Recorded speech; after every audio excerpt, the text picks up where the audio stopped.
If you suddenly woke up in a post-apocalyptic future, what would you do? The world as you know it has been destroyed, and everything left alive is out to kill you. I'm going to break down the mistakes made, what you should do, and how to beat the apocalypse in 7 Seeds. This girl doesn't realize that Japan is about to become an underwater death trap. Natsu here wakes up scared and confused as hell, just as this woman busts in and tells her that the ship they're on is sinking. Natsu doesn't know how she got here. She follows the woman outside to a life raft, but she's not the only one, cold and scared to the bone. These survivors can't remember how or when they got here, but they suddenly spot a scary-looking island in the distance, and they decide to make landfall, but they have no idea what horrifying monsters they're about to see. Reaching the island, they decide to all introduce themselves, starting with the nice guy Arashi, followed by Asai, who tries to get creepily close to Natsu in order to become friends, and this mysterious woman who says her name is Botan and declares herself as leader because she's the oldest, and orders the group to begin looking for fresh water and food. And shortly thereafter, she tells a scared little Natsu here that if she doesn't pull her weight, this island will kill her before she knows it. Elsewhere, this other survivor, Hana, here runs for her dear life as she gets chased by an army of carnivorous beetles. She finally manages to escape and catch her breath and get some water, when suddenly she turns around and sees a massive mutated praying mantis ready to feast on her flesh, and it tries to kill her. She prepares to die right here, but is suddenly saved by this ponytail guy, and the group quickly works together to kill the rest of the monsters.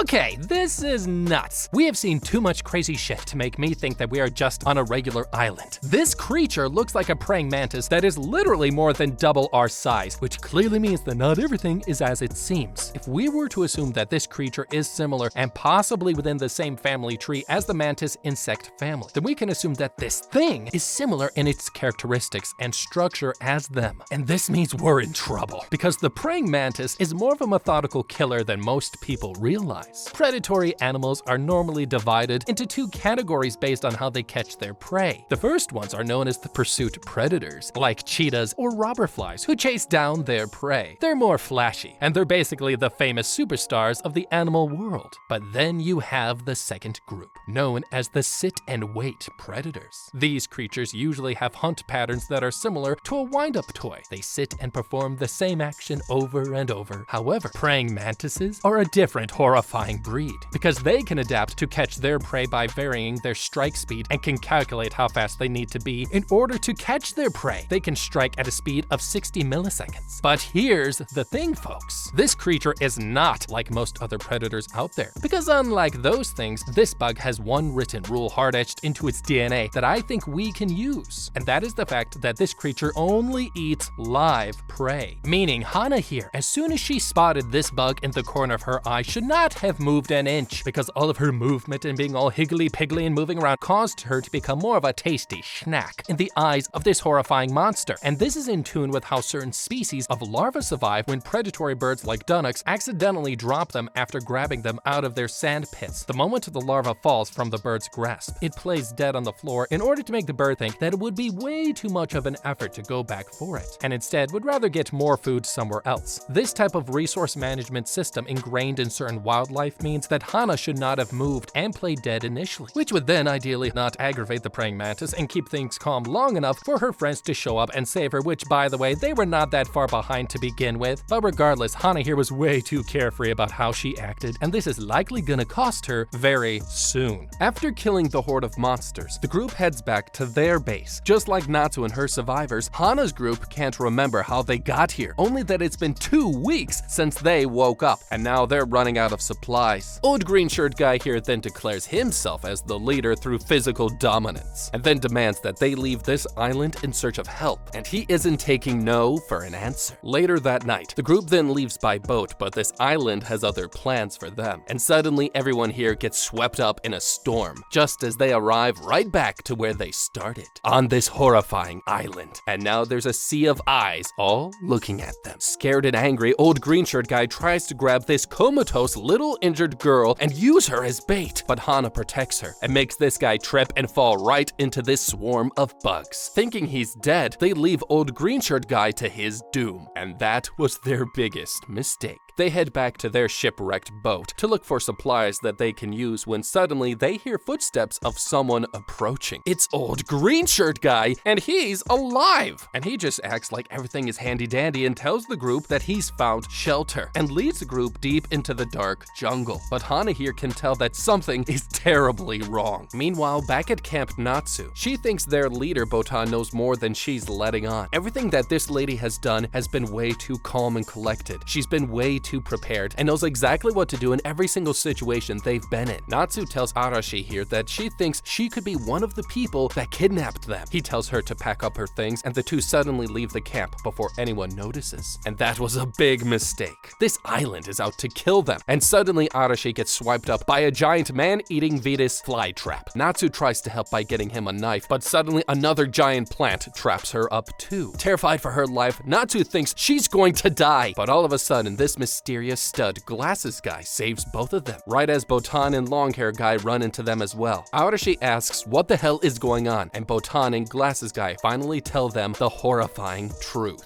Okay, what? This is horrifying, because this not only means that everyone we once knew is likely dead, but also that all of our creature comforts are gone, and that means no Chick-fil-A, no Burger King, no PS5s. That sucks! But aside from all that, there is one way we can get a rough idea of how long these guys have been in cryosleep, and that is by looking at the giant monsters all around them. Because if we've noticed, a lot of these creatures that have tried to kill us so far are 2 to 3 times our size, which means that the flora and fauna of the earth, all the bugs, even the large Venus flytrap that tried to kill us, that was fun. All of these things had enough time to change since the meteor destroyed Earth, and they all adapted to a new and ruthless climate. This is what likely caused a species size shift in response to all of this due to the environmental factors and of course genetic drift, which is like natural selection, but a process more random in nature, which causes a new population to show up and be genetically different than the original population. Growing larger to cope in a more unforgiving environment is also an evolutionary theory that many believe and reason why many of the animals of the past, like the dinosaurs, were so much bigger than the animals of today. But for the world's species to grow to such sizes would take millions of years of adaptation according to the evolutionary theory. And according to that theory, they all happened after an extinction event, of which there have been 5 extinction events in total. And with the Earth just recently being livable again in terms of the Earth's history, could help explain why there are no insanely large creatures on Earth in our timeline as of yet, as it simply takes time for such creatures to adapt to such sizes. And if we were to look at how long it took for life to reemerge after the dinosaurs got wiped out, then that means it has been at least 30,000 years since the current meteor destroyed our planet. But factor in the large wildlife at this current point, then that size difference would have likely taken an additional 5 million years on top of the 30,000 years for all this to take place. Long story short, it's safe to say that these people are more in the future than they'd like to be, which means everything they've ever known has changed, and not in a good way. Back in Hana's group, they continue to follow old green shirt guy deeper and deeper into the forest, and finally into this dark tunnel. But this girl notices his hand twitch and realizes that her gut was right. Something is horribly wrong. Suddenly, his face begins exploding with worms, and the group is surrounded by a horde of praying mantises. This was all a trap. Right as all hope appears lost, old green shirt guy breaks free from his bug mind control and tells them to find another team that was put into cryosleep somewhere under Tokyo, and to head to the 7 Fuji landmarks in order to survive. He then brutally barbecues himself, scaring off the giant bugs and saving this group. After mourning for the old man for about 10 seconds anime style, the group builds a new life raft and decides to head off to one of the landmarks closest to them to find more survivors and answers. Elsewhere, Natsu's group is led by Botan to find a survivor seed vault that will give them supplies and food, but suddenly they hear screams coming from nearby and end up saving more stranded survivors. This black-haired kid, pink shirt girl, and this girl who looks like she sadly got 2 meatball hair buns in her hair. Meatball hair girl. But they don't have time for names when drama queen Natsu discovers the most insane thing nearby and discovers that the sea around them is actually a lake. She tells Botan that the water isn't salty, meaning that if they take a boat off of this island, they may find more land and one of the seed vaults. And so the group quickly builds and sets sail off of a makeshift life raft, stopping by this piece of land when they discover a landmark in the water that tells them that they've reached Nagasaki. Botan then tells them that they're close to finding one of the 7 storage shelters spread out over Japan's several Fuji mountains. The group continues to hike mile after mile until they finally reach a dusty door, leading them into one of the 7-seed vaults. Here they find food, supplies, and everything they need to rebuild society. Okay, this is insane! They've just uncovered a massive seed vault that has everything they need to survive, and this vault is not unlike a real vault known around the world today as the Doomsday Vault, which is located above the Arctic Circle between Norway and the North Pole. This place houses more than 930,000 varieties of food crop, designed to save as much of the world's agricultural biodiversity on the off chance any large or small doomsday scenarios take place around the world. This means that Natsu's group has essentially found their Garden of Eden, their most important survival asset, and they should defend this asset at all costs. However, just as important as what's in front of them, what's around them also needs to be taken into account if they want to survive properly. It's noted that they traveled past Nagasaki initially and eventually arrived at Mount Fuji. This area is a sacred place that houses 33 active volcanoes and is surrounded by 5 beautiful lakes. And this is the exact reason, or at least a very likely reason, that this seed vault was placed near this mountain, as the groundwater located in these parts is suitable for drinking water and can be found in abundance. If I were these survivors, I would cut my losses and forget about anyone else that I think might be alive, and start focusing on developing this place as a functioning fortress. However, badass Botan already knew about this place, and it was located most likely on purpose right under a significant landmark, this statue, which means it was meant to be discovered and won't be long before more survivors start showing up, since everyone likely got the same set of information as us. But if there is anything that we have learned from The Walking Dead and other shows like it, it's that people can be real turd blossoms during the apocalypse, which means I would start finding ways to decay and hide any of these landmarks, such as this statue. And also this seed vault door, we gotta cover that up somehow. We can begin the decaying process of the statue itself by planting seeds like the Douglas moss, which can take root within the rock and cause cracks and crevices within it. And we also should have no problem finding such seeds due to the fact that we're right next to a freaking seed vault. This in turn will eventually destroy the landmark and any indication to anyone else that there is a seed vault within this location, because this vault will no doubt cause them trouble sooner than they think. Botan pushed the group to work to rebuild society, but Arashi says that he's going to look for his family in Tokyo in the meantime. Natsu decides to join him, and the two head off, traveling high and low for days. But one day during their trip, they hear a strange sound coming from the bushes. They prepare to fight another horrifying bug when suddenly long hair guy falls out. He tells them that since Botan was being too bossy, he's run away to come join them. The three then continue on their journey when they surprisingly arrive at a thriving settlement on the way. But they don't realize that this place will show them no mercy. This farmer suddenly spots them and tells them to get out of here quick, but just then these 2 village lords show up, and they aren't your ordinary survivors. Natsu and her friends discover that this group is run by tyrants, having woken up 3 years earlier. These people have created this village through blood, sweat, and tears, and more blood, punishing anyone who doesn't pull their weight. Arashi says that they're just passing through on the way to Tokyo, but this village lord guy thinks they're here to steal food, so he ties them up. However, their luck turns sweet as they're saved by this villager tan-faced guy, who helps them escape the village and onto this boat, and they continue on with their journey. Eventually reaching Tokyo, they see the once glorious city now in complete ruins. Arashi is devastated and thinks his missing girlfriend, who wasn't that important to the story anyways, is down there, and he jumps in right into this monster's house. Suddenly, this giant fish attacks him, shocking everyone as this is the first fish they've seen so far. Prepared to die, this fish pounces right above Arashi until the creature gets killed by this ponytail guy. The group is shocked, but they get even more horrified when ponytail guy here says that he's been awake for over 15 years and that he's the only one from his group left alive. Arashi's group is the first people he's seen since then, but long hair guy over here doesn't trust him, and he wakes up the other 2 later to escape before he wakes up. Elsewhere, Hana's group reaches Tokyo, but they're horrified to see it in ruins, so they decide to head to Mount Fuji, desperate to find another storage shelter somewhere. Later, they finally reach another abandoned seed vault, but they discover a letter left behind by one of the other teams, telling them that whoever reads this is to come to Mount Yufu, where they've already set up another shelter, showing this group that old green shirt guy was right after all. The group then prepares to leave to find more survivors. Meanwhile, back near Tokyo, ponytail guy sits with his doggo thinking about Arashi's group, and seeing them inspires him to search for more survivors out in the world, but suddenly he hears a terrifying scream. Nearby, Hana runs for her life as she gets chased by a dinosaur. This creature gets closer and closer to her when when suddenly Ponytail Guy whistles nearby. Then his army of trained dogs attack this beast, chasing it away for good. Hana lays in shock, and so does Ponytail Guy. Okay, I can't even make this stuff up. This is crazy, because Ponytail Guy here is more of a dog lover than Owen Wilson in that sad movie Marley and Me film. The fact is that this guy has managed to train these dogs to come at this dinosaur is next level. It's impressive, but also really weird, because while in reality the concept of dog training isn't that difficult to implement, the most difficult part that comes with canine training is the interfacing with the dog. Basically, just like kids, dogs are the same. Some learn better one way while others learn better a different way. But these puppies look to be some mix of a wolf dog, and this means that training these beasts would be an even harder thing to do than training a regular dog, because taming their wild side is something that not anybody can just pull off. This would take a massive amount of time, dedication, and skill in order to be able to pull it off effectively. And this is something that Hana could have used to help deduce just who the hell this guy is. Despite being lost and afraid, if I was Hana, I'd take careful note of how well this Ponytail Guy has trained his dogs, and could come to the conclusion that his innate character and personality is that of someone highly intelligent, patient, and methodical. Although this is the apocalypse, and trusting the wrong person could get you killed. But knowing these traits about this stranger Ponytail Guy could mean that he either could be an insanely useful ally or a dangerous pain in the ass if we were to piss him off.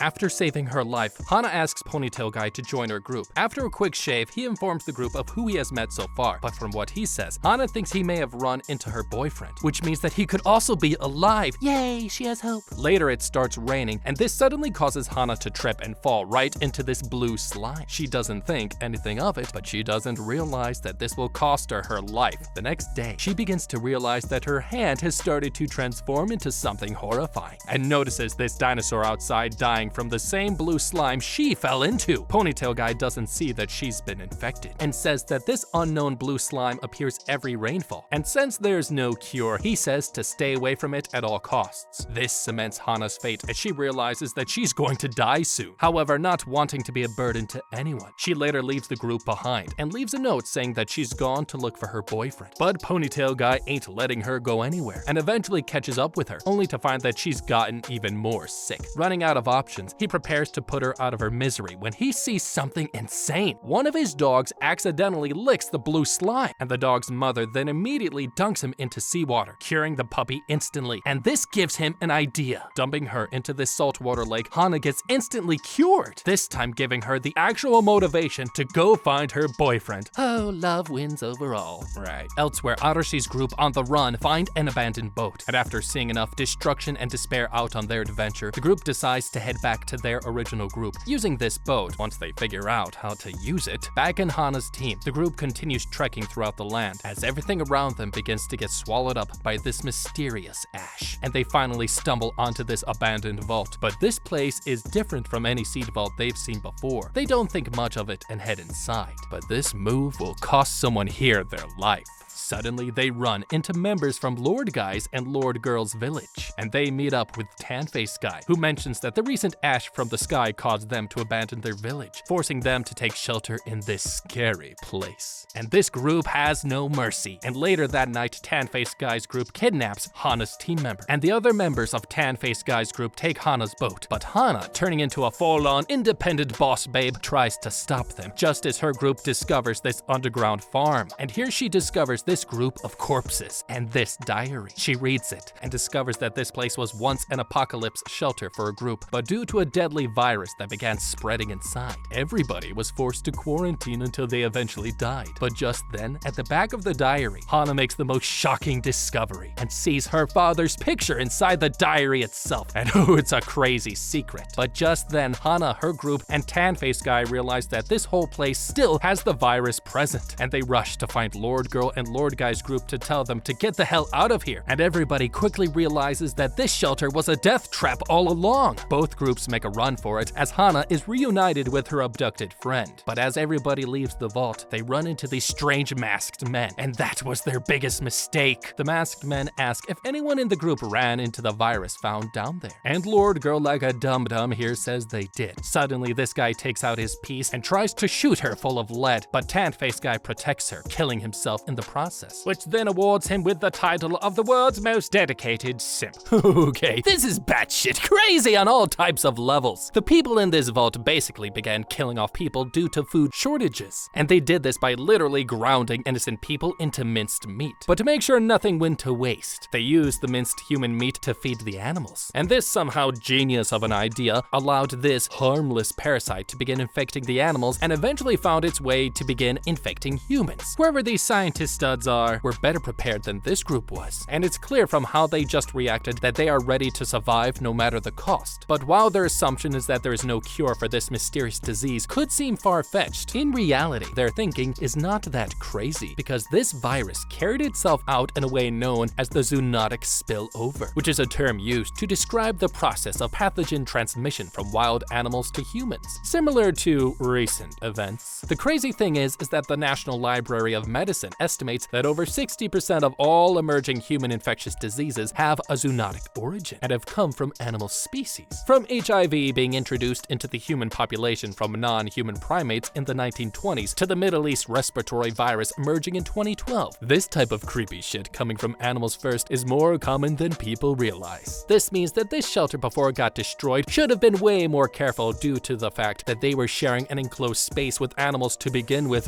because this bunker was underground. It's safe to assume that these people would have kept the animals conducive to feeding the population in some way, from pigs to chickens and cows. But the one thing that doesn't make sense is why this bunker chose to feed their own animals human meat at all. Why would they do that? Animals, like cows in general, are herbivores, and their digestive tract wouldn't have been suitable to handle meat, let alone human meat. And over time, this act could have increased the chances of them developing horrifying diseases that could have eventually infected the human population. And one of those diseases could have been a condition known as mad cow disease. However, in a ruthless post-apocalyptic world like this one, if I was one of these scientists, I wouldn't have killed this guy since it was clearly the stupid thing to do. Instead, I would have killed everybody and taken their belongings, because even if there was food shortages, killing these survivors and eating their own flesh would have been foolish, since their possible exposure to the virus inside the vault could have meant that their flesh could have been contaminated. And since we don't know just what type of virus is down there, killing everybody on the spot Genghis Khan style would have been the most responsible thing to do that these scientists could have done. I approve. The masked guy says that if the virus has already gotten to them, then it's too late. So the group leaves with more questions than answers. But this world is too deadly to survive alone. So the two groups then join forces and go back to Hana's old team's campsite. But it's deserted. So Village Lord's group and Hana's group both decide to track the strange masked men that killed their teammate. Meanwhile, Natsu's group continues to learn how to sail when suddenly they spot a body floating in the water. They discover that this person is called Hibari, and she turns out to be Pink-Shirt Girl's cousin from the other team. She says that the members from Botan's group are all in grave danger. Elsewhere, this black-haired kid from Hana's team wakes up in a strange place run by the masked scientists, and this kid discovers that they're using him as a lab rat for medical experiments. Horrified, he tries to get away but gets caught. Later, Hana's group finally catches up to the mad scientists and sees them using black-haired kid as bait to lure animals. Village Lord Girl then realizes that this group of survivors are not like the rest and have developed an advanced village with advanced tech like this hang glider. Knowing they need to take this village out, Lord Village Girl sends in this person to take out the hang glider girl and to use her as bait as they plan out their attack. Later that night, we find out that this group of scientists were actually chosen and trained with prior knowledge of the world ending. They were chosen to be the leaders of this world once the apocalypse started. Meanwhile, Hana's group finally makes a plan, and Ponytail Guy creates a distraction before Hana goes in to try and save Black-Haired Kid. But on the way, she gets caught red-handed, and the scientists prepare to kill her. But then Hana's team announces to the scientists that they have one of their teammates as hostage, buying them time. But suddenly, they hear something horrifying approach them that will change everything. An army of flesh-eating bats begins swarming throughout the village, causing panic among the group. They then all head inside this house for safety as they try to stop the sea of bats from coming inside. But Hana thinks fast and throws this bait out the window, and luckily the bats follow it, saving them from being eaten alive for now. Okay, this is batshit insane. Hana's team has failed to take out these scientists, and so far everyone has been at everyone else's throat. But the fact that these hairless, horrifying creatures try to attack us is a huge sign, because in general bats are just terrified of us and are usually incredibly docile creatures. Seriously, you can annoy the shit out of bats, and usually they're pretty tolerant. However, the fact that these bats try to attack us humans means that something is very wrong. Even infected bats carrying some sort of infection, like rabid bats as a result of rabies, are are rarely aggressive towards humans. However, if a bat is sick with some sort of parasite or infection, this can cause them to behave abnormally, which can happen in a variety of ways. And to top that off, we also have to remember that these people are now in a world that is very different from the world we live in today. It is a world that has survived a massive meteor strike. Now, we don't know how much time has passed exactly since the apocalypse began, but it's very realistic to assume that all the rules have changed, that the evolved environment and strange animals could be a probable result from the nuclear mutations caused over time from the nuclear plant meltdowns, secondary to the meteor strikes. Hana's team is in Japan after all, and that was home to 54 nuclear reactors as of March 2020 due to Japan's over-reliance on nuclear energy. The meteor strikes would have likely caused massive nuclear fallout due to the destruction of Japan's nuclear reactors, causing nuclear mutations and genetic diversity in the country's natural environment. All of this can help explain why these bats are batshit crazy and nothing we've ever seen before. And this means that as opposed to killing every single survivor they see, at this point it may be better to set aside some differences and join forces for now, because at this point the laws of nature simply don't make sense anymore. Once the group catches their breath from the horrors, the group of scientists demand to know where their hand-gliding team member is. But nearby in this cave, Lord Village Guy is determined to not let her go, when all of a sudden the army of bats attack them too, injuring a bunch of people in the process and injuring one of Lord Village Guy's teammates. But Hand Glider Girl is too noble of heart and escapes to go get help from her team's medic. Once they fix everyone up, Hand Glider Girl mentions that the bats have been an issue for a long time, and everyone realizes that they'll need to team up to fight this bigger enemy. The now much larger team then plans out their move and begin burning all the cave entrances, and they end up smoking the bats out, just as Hand Glider Girl does what she does best: hand gliding stuff. She glides faster than Hanuman hopped up on caffeine and lures the bats away right into these hollow tree trunks, just as this guy begins banging these wooden trees, disrupting their echolocation and forcing them to come crashing down, solving their flesh-eating bat problem for now. This top scientist right here, Hair Dye Guy, then decides that Hana's group and all the other survivors are now their responsibility. And Hair Dye Guy's team then begins giving everyone jobs to help around the village, but they realize they now have one more huge problem to deal with. They need water. So Hair Dye Guy leads a part of the team to go look for water, but one of them separates from the group and ends up messing around with his wood. That was his biggest mistake. Suddenly, he gets knocked out from behind by someone and falls straight into the mud. Later, as the group stops for a break, Hana realizes that wood-playing guy is missing and thinks something is wrong, but Hair Dye Guy suspiciously says that she's just being paranoid. She goes to look for him anyway when she suddenly hears some noise coming from this mud swamp. It's wood-playing guy! She saves him from nearly dying, and she accuses Hair Dye Guy of plotting his murder. But Hair Dye Guy denies it. They almost get into a huge fight when one of the scientists notices Hana's knife being the exact same one as all these scientists use. He demands to know where she got it from. She then says that it was her father's trusty knife, showing them all a picture of her old man. But this shocks everyone. Hair Dye Guy then reveals a terrifying secret. He then says that it was Hana's dad who was their supervisor back when his team was training for the apocalypse. It was Hana's dad that put this group of scientists through literal hell, killing all the candidates who didn't make it through the program, taking everything from these people, causing everyone here to hate him for it. He then says that the only reason Hana survived the apocalypse was because of her father, and a very jealous Hair Dye Guy freaks his face off. Hana calls bullshit on Hair Dye Guy and says that her dad was just a quiet government worker, not a badass mad scientist stud. Hair Dye Guy has had enough of Hana's BS and decides to reveal something even more horrifying. He says that it was Hana's dad's idea to add one member to Hair Dye Guy's group to act as a Reaper. The person chosen to be the Reaper was not told to any of them, and their sole purpose and responsibility was to test the will of these survivors. Hair Dye Guy says that no one knows who the Reaper is, and if they fail to survive properly, the Reaper will then make sure that the weakest die off. And Hair Dye Guy is salty about it as hell, and makes Hana do all sorts of hard chores as punishment since he thinks she's the Reaper, which means she must pay for what she did to him. Okay, this is bad. This is really, really bad, because right now what we've heard means that if this group isn't careful, if this group doesn't do everything right, this Reaper will not hesitate to make sure that we don't live to see another day. In a way, this means that everyone here will strive to pull their weight, sort of like how Village Lord Girl and Village Lord Guy ran their village, through absolute tyranny.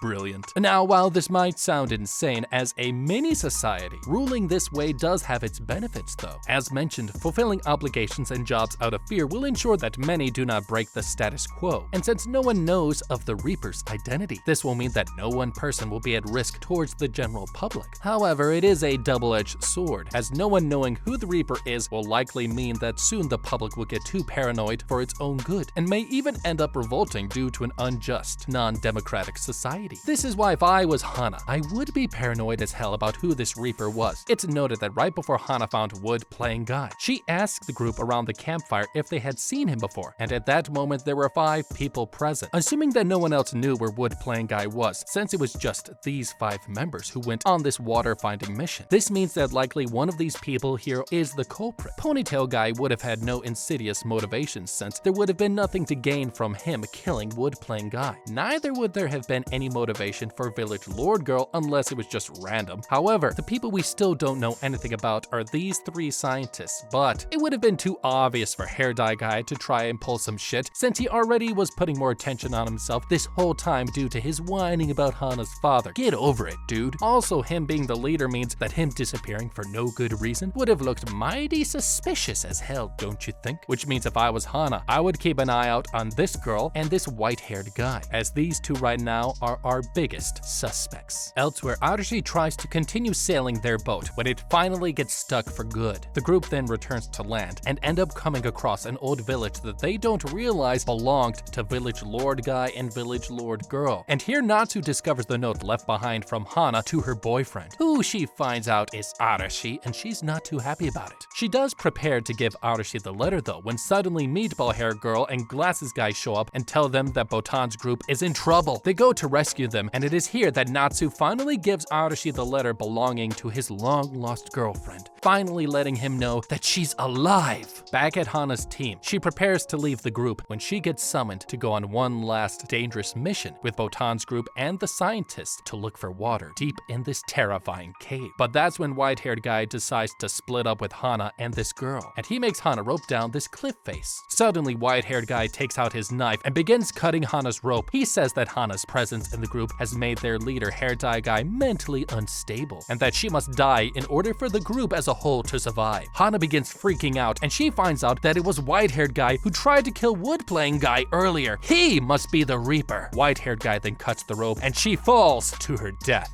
Okay, did this not just prove my point that everyone during the apocalypse are real turd blossoms? But Hana here could have ensured that she would have been much harder to kill if she had enough foresight and common sense in the first place. She just had gotten word that someone had tried to kill Wood-playing guy earlier and got informed that this group of scientists had a Reaper within their group. This information alone should have made Hana way more cautious, as this means that whoever tried to kill Wood-playing guy wasn't some random schmuck, but a well-trained killer. And even if we didn't know who the killer was this whole time, Hana already knew that this group of scientists were trained to survive, as this was their mission objective. Therefore, it would not have been crazy to assume that they would have been prepared to kill anyone who got in their way of their mission objective, especially since everyone here is a group of well-trained killers. And the fact that the scientists knew that Hana was the daughter of their instructor means that there would have been probable cause to think that her appearance within this group would have made some people like Hair Dye Guy go crazy. Therefore, she should have known that as soon as she opened her mouth about her father and saw the reaction, she was a flight risk just waiting to be taken out. And also, Hana should have known better than to just separate from her original group and to have placed her life in the hands of these well-trained killers, Reaper or not. Hana got too complacent and too boy crazy thinking about her boo, and in the end paid the ultimate price for her foolishness. Ugh, love. It's disgusting. Hana wakes up somehow not dead, which is a shock. Terrified, she tries to not panic just as she hears the sound of water nearby, but she bumps into Hair Dye Guy, who looks shocked to see her. Hana tells him to not come any closer and begins freaking out and suddenly trips into this river. She screams for her life as everyone hears her and comes running to save her, but the current is too strong and she knows that her time is almost up. She yells out to her teammates that white-haired guy was the one who tried to kill her and Wood-playing guy, freaking everyone out here, including Hair Dye Guy, just as she gets sucked into this whirlpool, ending her life for good. Ponytail Guy freaks his tits off and meets up back with the group outside, where he attacks white-hair guy, mourning the loss of one good friend and one less survivor. The group tries to not cry their faces off because they can't be wusses, and they prepare to survive in Hana's memory as they carry on their adventure in this post-apocalyptic world, unknowing of what horrors they'll soon have to face. And if you don't want to go on no post-apocalyptic adventure, then like, comment, let us know what you liked, and of course didn't like, and don't forget to check out the How to Be playlist down below.